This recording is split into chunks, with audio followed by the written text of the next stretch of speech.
네, 오늘 제일 첫 번째에서 순례자가 앞으로 가고 있는데 시온을 등지고 오는 사람이 있다라고 표현을 하고 있습니다.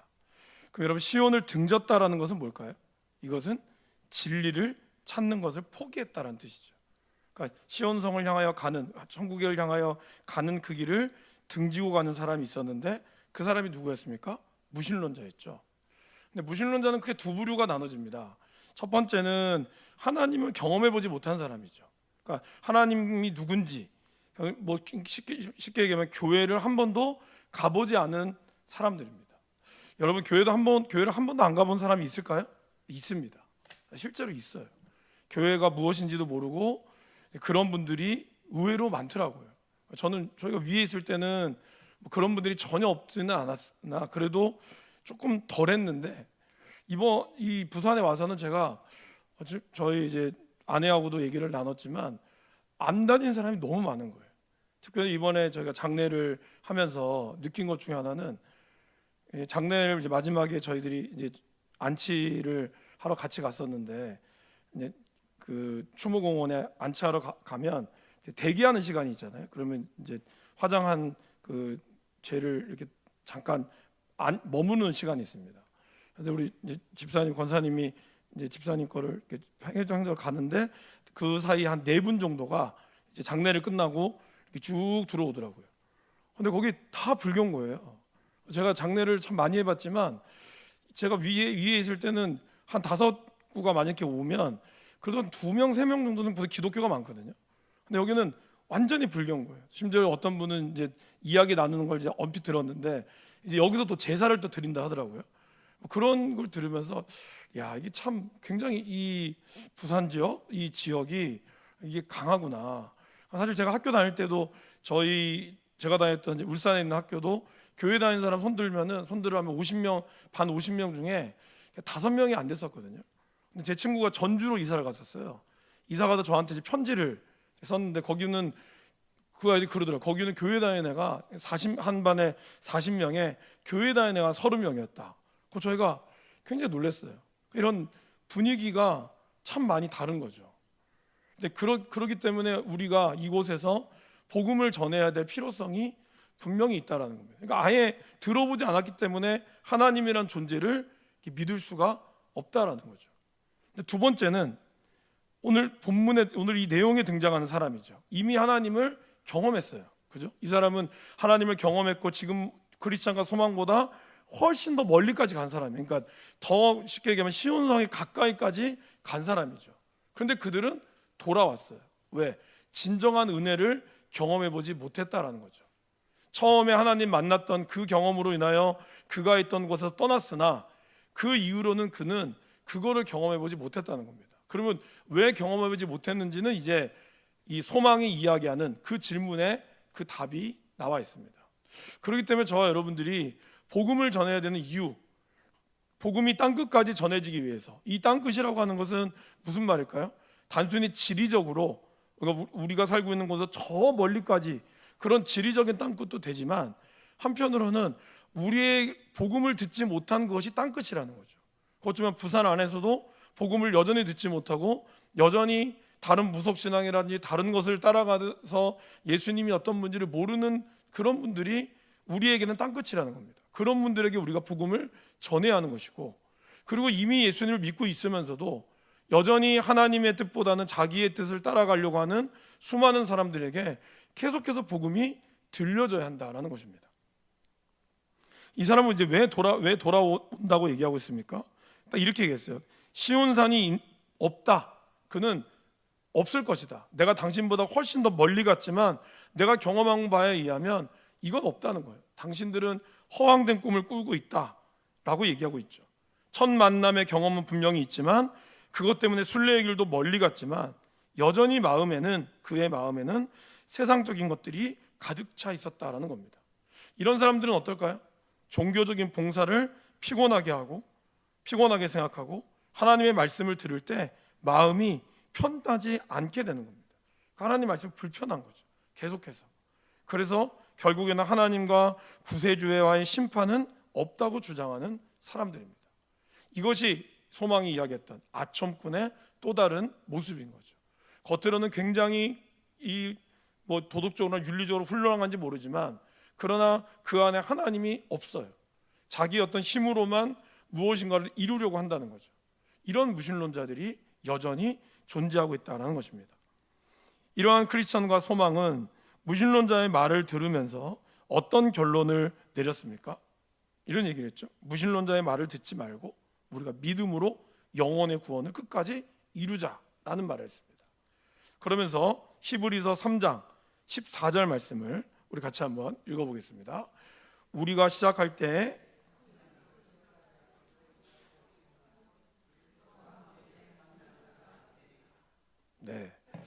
사랑하는 여러분, 우리가 시작할 때 처음에 붙들었던 이 확신을 끝까지 붙들 수 있기를 바랍니다.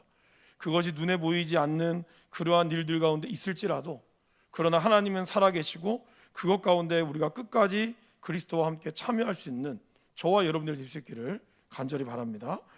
요한일서 2장 24절 말씀도 같이 한번 읽어보겠습니다. 너희는 처음부터 들은 것을 너희 안에 거하게 하라. 처음부터 들은 것이 너희 안에 거하면 너희가 아들과 아버지 안에 거하리라.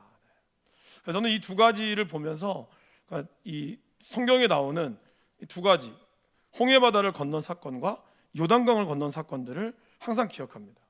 여러분, 우리가 처음에 받았던 이 구원, 특별히 아마 이제 막 교회를 다니고 신앙생활 처음 하신 분들은 교회가 재밌죠. 신앙생활 재밌을 수가 있어요. 왜냐하면 하나님 앞에 그런 분들 그렇게 얘기해요. 내가 기도하는 것마다 하나님이 다 들어주시더라. 너무 좋은 거예요. 마치 내 인생에 홍해바다가 있을 때 홍해바다와 요단강을 건너는 차이는 뭐였습니까? 홍해바다는 하나님이 먼저 모세를 통해서 갈라지는 것을 보여줬어요. 그죠?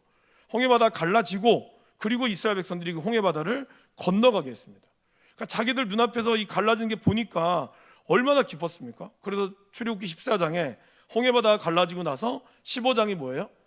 모세의 누나였던 미리암의 찬양이 나오죠. 얼마나 좋았으면 찬양을 했겠어요. 그런데 요단강을 건너가는 사건은 어떻습니까?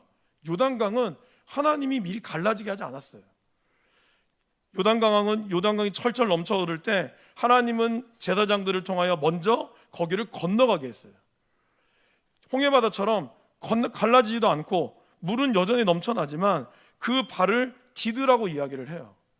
근데 어떻게 했죠? 그들이 그 순종함으로 걸어갔을 때 갑자기 물이 확 마르면서 홍해바다와 같은 역사가 일어났다는 겁니다. 저와 여러분들이 처음에 신앙생활 할 때는 홍해바다와 같이 하나님이 막 보여줄 때가 있죠. 기도하면 다 들려주시더라. 우리 새가족분들이랑 이제 새가족 교육하거나 또 그러면 기도응답 받았다고 하신 분들이 있어요. 다 들어준다고. 근데 시간이 가면 갈수록 우리의 기도를 하나님이 들어주시지만 예전과 같지는 않을 때가 있다라는 거죠. 그럼 뭔가 왜 그러지? 신앙이 뭔가 이런 건가? 하지만 하나님은 여전히 살아계시고 우리 가운데 역사한다는 거예요. 이제는 요단강을 건너는 신앙을 우리에게 요구하시는 거예요. 당장 우리 인생의 문 앞에 요단강 같이 건널 수 없는 강이 있어도 주님은 그 길을 걸어가라고 하는 거예요. 여러분, 예수님이 베드로에게 물 위를 건너오라고 했을 때 예수님이 파도를 잠잠케 했습니까? 잠잠케 하지 않았어요. 파도는 계속 치고 있었어요. 근데 베드로가 저도 건너가게 해주세요라고 했을 때 그래? 건너와 그랬어요. 그리고 베드로는 정말 파도를 건넜습니다. 그런데 건너는 순간 그가 자기 눈앞에 예수님과 시선을 떼고 파도를 바라보자 그때 넘치는 파도로 인하여 그가 두려웠을 때 빠져들어가기 시작했다라는 것이죠. 하나님께서는 파도를 잠잠케 하시고 난 다음에 걸어오게 하면 너무 좋겠지만 하나님은 우리에게 그렇게 하지 않으실 때가 더 많다라는 거예요. 오히려 이 파도를 휘몰아치는 파도 안에 우리로 하여금 걸어오게 하시고 우리로 하여금 건너가게 하시는 것이 하나님이시라는 겁니다. 오늘 이 시작이 그런 거죠. 처음부터 들은 것을 끝까지 우리가 이미 받은 구원, 그거는 하나님의 선물로 받은 구원이죠. 그러나 이 받은 구원을 이루는 구원으로 나아가는 그 과정이 저와 여러분들에게 필요하다는 거죠. 근데 어쩌면 이 무신론자는 이러한 과정 앞에서 이미 받은 구원만 가지고 그가 나아가다가 온전히 그가 이루어야 될 이 구원 앞에서는 조금만 하나님이 보여주지 않는 것들을 보면서 금방 좌절하고 하나님은 계시지 않는다라고 그가 단정하면서 돌아섰다라는 것입니다. 이제 그 크리스찬과 소망이 그렇게 무신론자에게 결론을 내리면서 도착한 곳이 어디였다고 나와 있습니까? 바로 마법의 땅이죠. 근데 이제 마법의 땅을 좀 정확한 이제 영어로는 인챈트라고 표현을 해요. 그러니까 미혹하는 땅이다. 그러니까 사람들을 미혹한, 정확하게는 뭐 우리가 알고 있는 무슨 뾰로록 하는 마술이 아니라 미혹시키고 흘리는, 우리를 홀리는 땅, 그러한 땅이 좀 더 정확한 해석입니다. 그래서 이곳은 누구든지 낯선 사람은 자연히 졸리게 되는 바로 마법의 땅이었어요. 그래서 이 마법의 땅은 매우 환상적이지만 동시에 죽음에 이르게 하는 위험을 비유하고 있습니다. 그리고 크리스찬이 이야기한 대로 이곳에 잠에 빠지게 되면 믿음에서 떠나게 만듭니다. 자, 여러분 여기 아주 중요한 게 있어요. 왜 마법의 땅이 거의 천국에 가까웠을 때쯤에 있을까요? 이것은 저와 여러분들에게 영적인 부분에서 굉장히 중요한 의미가 있습니다. 존 버년이 이거를 쓰면서 이 부분에 아주 중요한 의미를 담고 있다고 생각을 합니다. 그것은 한동안 신앙생활을 열심히 하고 잘하는 사람도 어느 날 영적인 잠을 자고 싶은 충동을 느낀다라는 거죠. 내가 이만큼 교회 열심히 했으니까 이제 뭔가 좀 은퇴하면 쉬어야지. 그럼 잘못됐다는 게 아니에요. 근데 우리의 쉼이라고 하는 것이 영적으로까지 쉬어버리는 경우들이 생긴다라는 거죠. 내가 맡은 직분, 이거는 열심히 하는데 그 이후에 계속해서 우리가 넘어지게 되는 거예요. 그러니까 저는 사실 개인적으로 제가 중등부도 회장했었고 고등부도 회장했었고 또 이제 제 목요일 청년부도 회장을 했거든요. 근데 제가 가장 안타까웠던 것들은 회장을 했던 선배들이 회장을 하고 나면 교회를 안 나오거나 아니면 신앙에서 넘어지는 경우들이 너무나 많은 거예요. 회장할 때는 막 그렇게 열심히 하고 막 그렇게 열을 내다가 이제 그 자리에서 물러나면 정말 아무 일도 없다는 듯이 오히려 교회를 안 나오거나 아니면 뭔가 교회 일에 좀 부정적이 되는 경우들이 많은 거죠. 모르겠어요. 그분이 회장할 때 너무나 고생을 많이 해서 소위 얘기해서 뒤어가지고 이젠 내가 안 하는지 모르겠으나 우리가 교회 일 사역을 감당할 때 단순히 일로서만 감당하면 안 된다는 겁니다. 남성교회, 여성교회 회장도 마찬가지입니다. 구역장도 마찬가지예요. 그러니까 이거를 뭔가 우리가 어떤 사역을 내가 해야 된다라고 가게 되면 그러면 우리는 넘어가게 된다는 거죠. 여러분, 진심과 진리는 다릅니다. 그죠? 진심을 다해야 되지만 진리를 벗어나면 그 자기의 진심 때문에 진심이 끝나면 넘어지게 되는 거예요. 그런 일들이 생기지 않기 위해서 제가 우리 구역장 교육할 때도 처음에 말씀드렸죠. 하나님과의 관계를 먼저 내가 구역장이기 때문에 내가 선교 회장이기 때문에 잘 섬겨야게 이제 그 마음도 매우 중요하지만 먼저 내가 하나님과의 관계가 잘 서야 한다는 거예요. 예수님께서 하나님의 일을 하는 것이 무엇입니까? 라고 질문했을 때 예수님이 뭐라 그러죠? 하나님의 일을 하는 것은 하나님을 믿는 것이다 라고 얘기했어요. 하나님의 일을 하는 것은 교회 일 열심히 하고 뭐 헌금 생활도 잘하고 이게 먼저가 아니라는 거예요. 먼저 하나님의 일을 하는 것은 내가 하나님을 제대로 믿고 있는가, 내가 정말 하나님을 향한 바른 진리로 걸어가고 있는가, 이것이 굉장히 중요하다는 겁니다. 이거를 놓치고 열심만 다하면 나중에 완전히 번아웃 돼서 이제 다시는 내가 안 한다 이런 말이 나오는 거예요. 물론 우리가 열심을 다해서 정말 힘에 다할 때까지 지쳐서 그럴 수 있지만 분명히 이 일들은 하나님이 주시는 일은 하나님의 축복이 있는 일이거든요. 그래서 그 일은 반드시 하나님의 공급하심이 있게 돼 있습니다. 근데 이거를 내 힘으로 뭔가를 하려고 하는 순간부터 뭔가 상처를 받고 그 상처가 헤어나오지 못하는 경우들이 많다라는 것이죠. 그것이 바로 이 마법의 땅이 우리에게 주는 유혹인 거예요. 뭔가 열심히 했기 때문에 그리고 별로 아무런 문제도 없어요. 이제 나 왼쪽으로도 아무런 문제가 없어요. 집안에 문제가 없고 자녀들도 문제가 없고 모든 것이 다 좋아요. 그러나 신앙적으로는 기도도 안 되고 말씀에 대한 의욕도 사라지고 찬송의 기쁨도 메말라 버리는 시간이 올 때가 있다라는 것이죠. 이거를 한 신학자는 영적 메마름의 계절이다라고 얘기해요. 그래서 우리가 이런 일이 생기지 않도록 우리가 우리의 마음들을 늘 하나님과 깊은 교제 가운데 있어야 하고 혹시나 이런 일이 생길 때라도 우리가 너무 좌절하거나 절망할 필요는 없다라는 것이죠. 왜? 저와 여러분들은 연약하기 때문에 우리의 신앙은 말씀드렸죠. 여러분 우리의 신앙은 멀리서 보면 처음에 예수를 믿고 나서부터 하늘나라 올라갈 때까지 계속적으로 성장하지만 이거를 자세하게 이 하나를 돋보기로 들여다보면 늘 우리의 신앙은 왔다리 갔다리 한다는 거예요. 좋을 때도 있지만 떨어질 때도 있어요.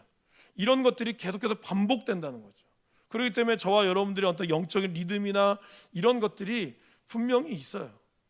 이런 것들을 우리가 잘 깨닫고 나한테 오늘 좀 몸이 안 좋고 뭔가 나에 좀 이렇다 하면 그럴 경우에 내 스스로가 그런 어떤 쉼이나 그런 것들을 통해서 우리 가운데 나타나는, 그래서 그걸 극복하려고 하는 것이 필요하다라는 것입니다. 그래서 이 존 보녀는 이 마지막 거의 이제 철로의 마지막에 와 있는 이 순간에 이 미혹의 땅, 바로 마법의 땅을 우리에게 소개하고 있습니다. 평안의 때에 더욱더 조심해서 우리가 나아가야 한다는 것이죠. 여러분 어떻습니까? 박해받을 때 사도행전에서는 많은 교회의 박해에 대한 이야기가 나오죠. 초대교회에서 2장에서 성령 강림의 놀라운 사건이 일어났습니다. 그리고 나서 안진배가 일어나는 사건이 일어났어요. 그런데 외부적인 박해가 일어나죠. 바리새인과 서기관들이 베드로를 잡아서 감옥에 넣기도 하고 그랬어요. 그런데도 교회는 부흥했어요. 그러다가 또 아나니아와 삽비라 같은 교회 내부에서 문제가 생겼어요. 그런데도 교회는 든든히 서갔어요. 그런 박해와 외부적인 박해로 왔을 때도 교회는 든든히 서갔어요. 심지어는 사도 바울이 스데반을 죽이고 이 예루살렘에 있는 모든 성도들을 다 흩었을 때도 오히려 성도들은 흩어져서 사마리아와 이방 땅에 교회를 세웠죠. 그러니까 박해를 받을수록 우리의 크리스찬들은 더 믿음 안에서 그들이 든든히 서나갔다는 겁니다.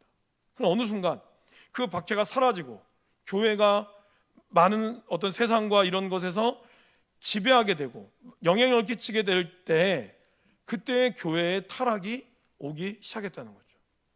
저번에 말씀드렸죠. 우리가 1월 3일 1919년 3.1절을 했던 그때만 하더라도 기독교의 인구는 우리나라 인구의 1.9%밖에 안 됐어요. 하지만 민족 그 33인의 분 중에 16분, 17분이 바로 기독교인이었죠. 그만큼 소금의 역할을 감당했어요. 최근에는 우리 인구 중에서 기독교, 물론 뭐 이단들도 포함한 거지만 그래도 기독교 인구가 불교를 뛰어넘었다는 게 통계적으로 나와 있습니다. 숫자는 많아졌는데 삶의 질이 우리가 믿지 않는 사람보다 나아졌느냐? 사실 그렇지 않다는 거예요. 오히려 세상이 교회를 걱정하고 있어요. 큰 교회 지도자가 여러 가지 구설수로 물러나고 있어요. 한국 교회를 이끌어가는 그런 대형 교회들 안에서 대형 교회들이 이러한데 중소교회들은 말만 뉴스에만 안 나왔지 얼마나 많은 일을 하겠습니까? 이런 일들을 우리가 바라보고 있는 거예요. 목회자가 이러면 사실 성도들의 삶은 더 그럴 수밖에 없습니다. 그러니까 이런 문제들 앞에 저희들이 정말 그러기 때문에 우리가 마지막 때에 갈수록 더 복음을 붙잡고 나아가야 한다는 거죠. 우리가 더욱더 흔들리지 않고 나아가야 한다는 것입니다. 그래서 데살로니가전서 5장 3절 말씀에 보면 사도 바울이 이렇게 이야기합니다. 같이 읽어보실까요? 그들이 평안하다. 이름과 같이 멸망이 갑자기 그들에게 이르리니 결코 피하지 못하리라. 그렇죠? 평안하다, 안전하다 할 때 갑자기 해산의 고통이 이름과 같이 멸망도 갑자기 이룰 수 있다라는 것이죠. 그렇기 때문에 저와 여러분들이 우리가 늘 깨어 있어야 하고 단순히 뭐 예방 차원이 아니라 그런 어려움이 겪을 때라도 내가 신앙 안에서 든든히 서나갈 수 있도록 하나님과의 관계가 잘 세워져야 한다는 것입니다. 자, 소망이 영적인 잠에 빠지게 되는 그런 유혹에 있게 될 때 그거를 극복하는 방법이 무엇이 있을까요? 첫 번째는 찬양입니다. 우리 에베소서 5장 18절에서 20절 다음 화면에 나오거든요. 한번 읽어보실까요? 술 취하지 말라. 이는 방탕한 것이니 오직 성령으로 충만함을 받으라. 시와 찬송과 신령한 노래들로 서로 화답하며 너희의 마음으로 주께 노래하며 찬송하며 범사의 우리 주 예수 그리스도의 이름으로 항상 아버지 하나님께 감사하며. 찬양이 우리 가운데 넘쳐야 한다는 거예요.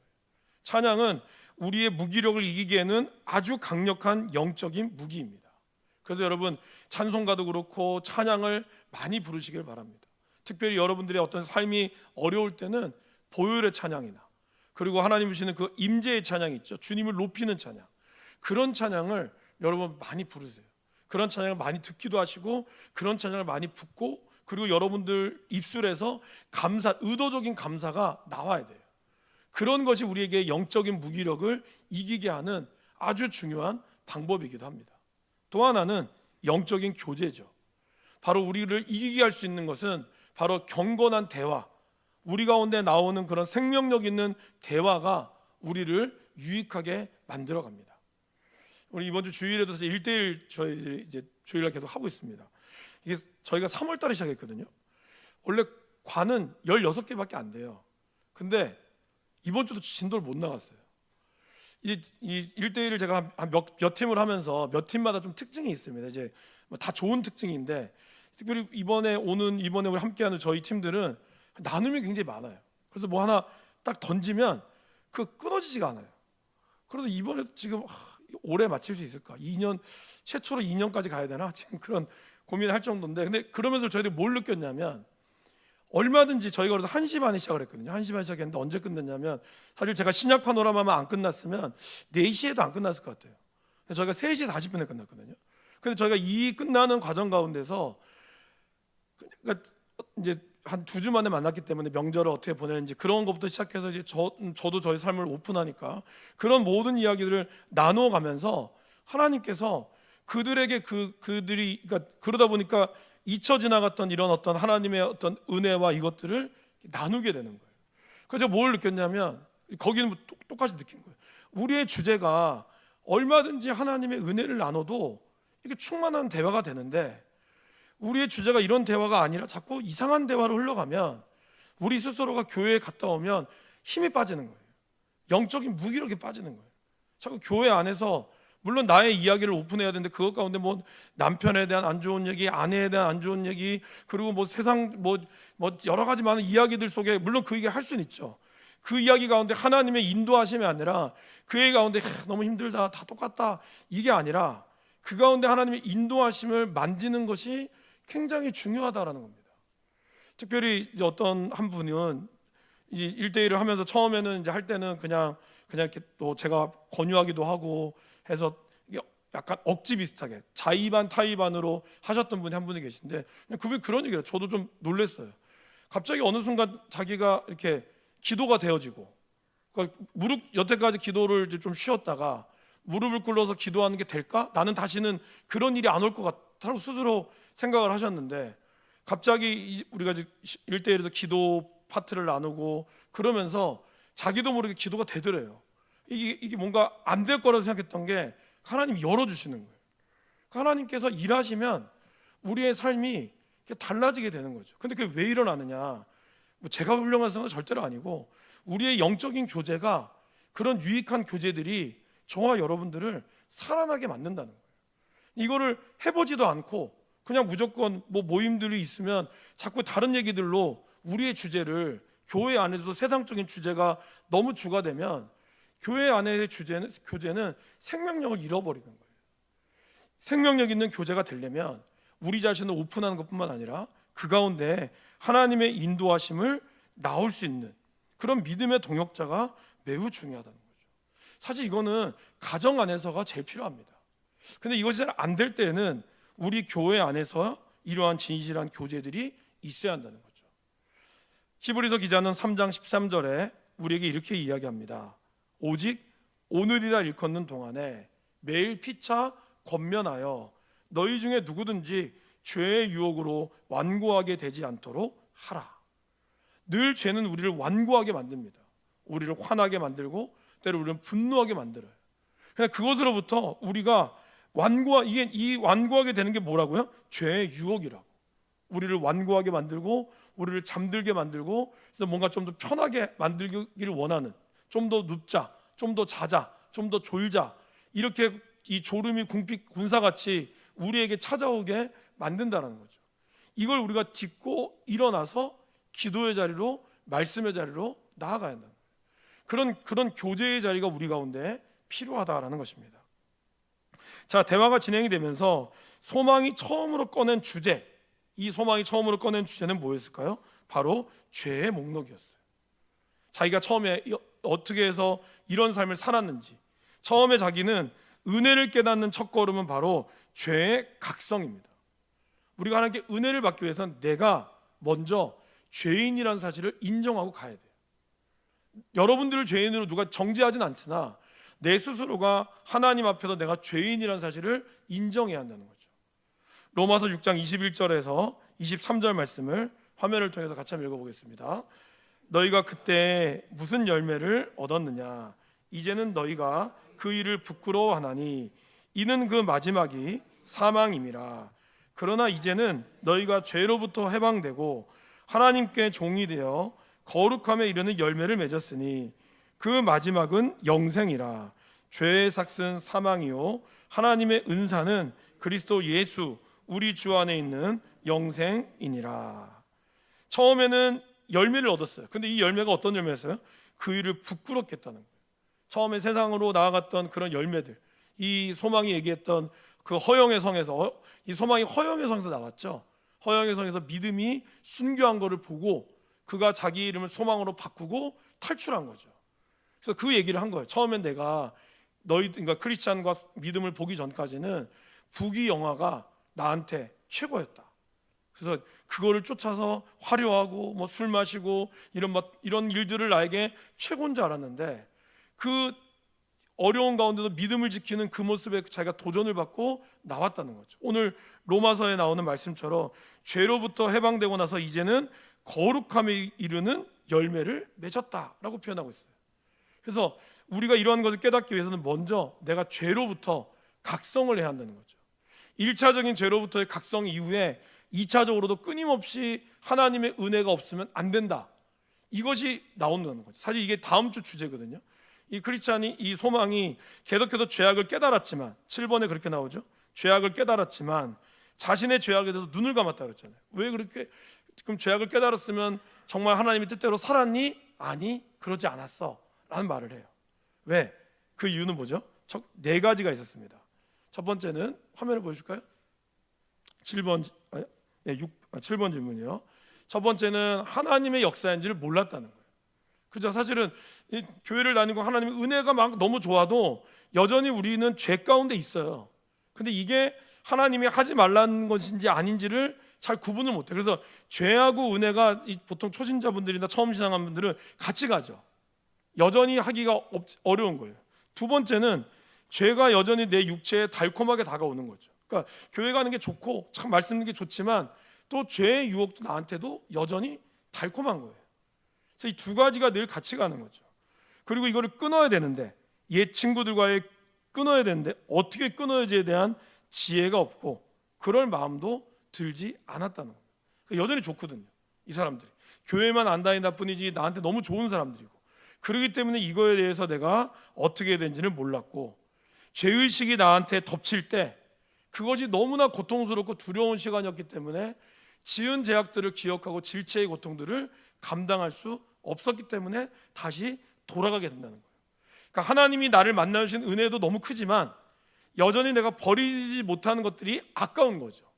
그래서 그것을 계속해서 붙잡고 있다 보니까 계속 신앙이 이렇게 되어버리는 거예요.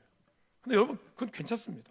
사실 그런 거는 이미 우리 가운데 있는 거예요. 그래서 이거를 우리가 너무 하지 말아야 된다를 너무 강조할 필요는 없어요. 그냥 우리는 묵묵히 기도해주고 그것을 극복했을 때 그것을 축복해 주는 게 사실 중요하죠. 그러면 우리 그래도 하나님을 끝까지 포기하지 않기를 우리는 계속해서 권면해서 나아가야 하는 겁니다. 교회를 다니자마자 바로 담배를 끊으면 좋을 수도 있겠죠. 그러나 교회를 다니는 사람도 담배를 피우는 사람이 있습니다. 근데 그걸 가지고 무조건 교회 다니는 사람 담배 피우면 돼, 이 말을 하는 것은 조금 시간이 필요한 거예요. 술도 그렇죠. 여러 가지 어쨌든 신앙적으로 하지 말아야 될 우리 안에 어떤 도덕적 윤리적 문제들이 있잖아요. 근데 그런 문제들 앞에서 우리가 그것을 이런 것 때문에 된다 안 된다의 문제는 아직까지는 아니라는 거예요. 그건 우리가 하나님 앞에 진리 가운데 서게 되면 우리도 모르게 그런 것들이 이겨나갈 수 있는 힘이 더 많이 생기게 되는 거죠. 저와 여러분 어떻습니까? 적어도 술이나 담배는 안 하실지는 몰라도 우리 안에 있는 악한 생각들, 누군가를 보면서 미워하는 생각들, 용서해야 되는데 용서하지 못하는 생각들, 그런 것도 우리 가운데 여전히 있잖아요. 그러면 그 문제들도 이것들과 비슷한 거죠.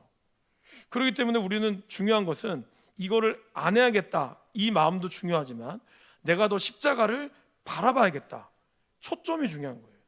어디에 초점을 두고 나아가느냐. 그러면 이것이 자연적으로 멀어지게 된다는 거죠. 그러니까 이 안에 다른 것들이 들어오지 못하도록 십자가로 내 마음을 채워나가야 한다는 거예요. 내가 이걸 안 해야지 해서 이걸 사라지게 하는 것보다 십자가의 은혜를 나를 채워지게 하면 이런 것들이 들어갈 틈이 없어지게 된다는 겁니다. 이 우선순위를 우리가 잘 잡아야 한다는 것입니다. 9번은 죄를 생각나게 하는 것들. 그래서 크리스찬 이제 마지막 소망이 죄를 생각나게 하는 것들이 막 있었죠. 말씀을 읽을 때, 그래서 머리가 아프기 시작할 때, 죽은 자를 위하여 오는 이 장래, 내 자신의 죽음에 대해서 이런 것들이 막 생각해. 8가지를 쭉 얘기했습니다. 근데 여기 나오는 핵심은 이런 것 때문에 이제 그 다음 날 우리가 그 다음 주에 읽게 되는 내용은 이거를 내가 이런 너무 고통스러운 것 때문에 이제 안 해야지, 내가 이제 그만둬야지, 이런 생각을 한다는 거죠. 근데 문제는 어떻죠? 내가 그렇게 결심한다고 해서 되어지는 게 아니라는 거예요. 그럼 뭘까요? 거기서 우리는 또 은혜가 필요함을 느끼게 된다는 거죠. 처음에 예수를 믿을 때 받았던 은혜 있잖아요. 그 어마어마한 은혜가 지나고 나서 이제 예수님 뜻대로 살려고 할 때도 오는 그 뭔가 예수님 뜻대로 이제 내가 그래, 예수님이 나를 구원해 줬으니까 이제 내가 예수님 뜻대로 살아야지, 이런 마음을 가지고 우리는 갑니다. 그런데 어때요? 그렇게 가다가도 나도 모르게 여러 가지 상황에 따라서 넘어지기도 하고 또 나 스스로가 시험에 들기도 하고 그래서 멈춰주기도 한다는 거예요. 그럴 때 비로소 우리는 뭘가 필요하다는 걸 느낄까요? 은혜가 필요하구나. 내 힘으로는 도저히 안 되는구나. 이거를 느낄 때 비로소 우리는 더 하나님의 크신 은혜에 우리의 믿음이 성장하게 된다는 거죠.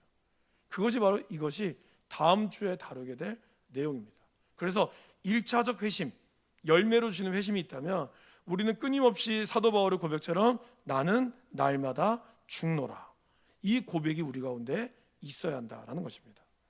자, 마지막 결론을 읽어보겠습니다. 마지막까지 깨어있고 육신에 약하여 잠들지 않도록 해야 합니다. 미혹을 이기는 방법은 예배, 교제, 양육, 봉사, 선교입니다. 예배의 자리들, 그리고 우리 안에 있는 진실된 교제와 그리고 하나님의 말씀을 우리가 끊임없이 배우고 말씀을 읽고, 그리고 여러분들이 또 여러분의 형편에 따라서 교회 봉사, 하다못해 주일날 토요일날 오셔서 성전을 청소하신다든지 아니면 여러분들이 앉는 자리를 물티슈로 닦는다든지, 이거는 사실 관리 집사님만 해야 되는 건 아닙니다. 관리 집사님도 해야 될 영역이 있지만 성도 여러분들이 또 내가 머무는 이 성전을 아름답게 이끌어가는 것도 필요합니다. 물론 이렇게 찬양대로 섬기는 것도 중요하고 여러 가지 많은 것들을 우리 성도들이 많이 섬기지만 보이지 않는 곳에서 내가 하나님을 섬기는 것도 매우 중요하다는 거죠. 그리고 전도와 선교, 이건 빼놓을 수가 없죠. 이건 주님이 우리에게 맡기신 지상 명령이기 때문에 이것을 여러분들이 꼭 통영이라든지 남해라고 하는지 캄보디아 이런 데 꼭 내가 갈 수 없는 형편이 있을 수 있잖아요. 그렇다면 여러분의 삶의 자리에서 복음에 전하는 삶, 이것을 우리가 하면서 나아가야 한다는 것입니다. 이 말씀을 우리가 잘 기억하면서 여러분들이 정말 마지막 천국으로 가는 그 여정까지 하나님의 은혜로 끝까지 승리할 수 있기를 간절히 축원합니다. 이제 우리 말씀을 기억하시면서